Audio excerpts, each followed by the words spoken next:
Madam, we're back. Hello. Jessica LeClerk, how do you do? What did you tell him? Nothing, as we discussed. Thank you, Hawley. I do hope we haven't inconvenienced you dreadfully.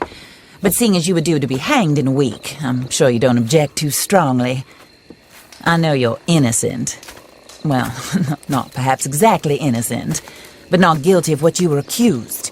I know you and those who were with you that died were little more than patsies, and that you were set up by one of 3 men or a woman, possibly by all of them. I can't be sure, but that is all I know so far. And one of these people also made Mrs. LeClerk a widow. And I will avenge my husband's death, so help me God.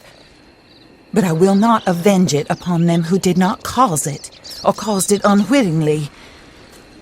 Anyway, I'm sure this is all a touch confusing and melodramatic.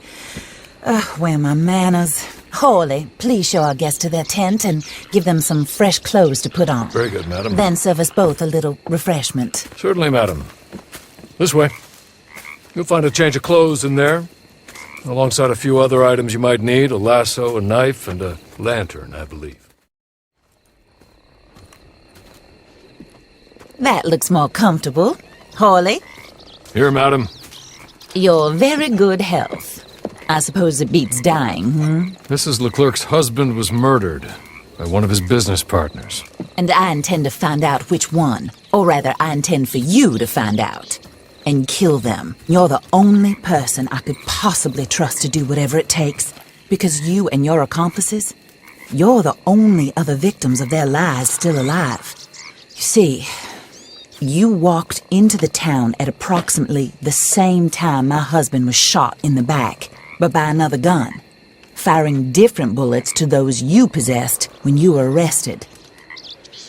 These bullets, this was their mistake. You were rounded up and sentenced to death, all because you came to town and didn't talk too much and seemed like you were nasty. Anyway, here they are, the people who run Blackwater.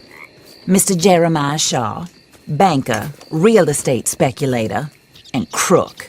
Mr. Amos Lansing, ranch owner, speculator, and crook. Mrs. Grace Lansing, his wife, society patroness, lover of the arts, crook, and my former best friend. Teddy Brown, her disgraced brother, outlaw, wanted man, and still in contact with them. All I ask of you is your help in finding out quite what happened. Mrs. LeClerc would like to help you get back on your feet. Get back to work. Whatever your work may be, I don't judge. You want to rob? Rob. You want to save innocent folk? Do that as well. But you need me just as much as I need you. I think we all understand each other. I hope we do. Good. I look forward to rewarding you for killing those who made me a widow. My husband was a true believer in this country and in the West. He was killed for greed. Foul greed when there's quite enough for everybody. I don't care what your scruples are as to killing. I will take the full burden of that sin upon my shoulders. Goodbye, for now. Then Hawley, go introduce him to nice Mr. Cripps. I think you'll like Cripps well enough. He's long past his prime, of course, but he hasn't gone entirely crazy just yet. And he will help you, better than most of his ilk.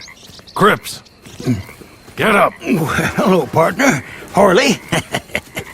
This is your new boss. Oh, pleased to meet you, partner. J.B. Cripps at your service. We'll pay to get your camp established. Mrs. LeClerc is a generous benefactor. And, where are we headed?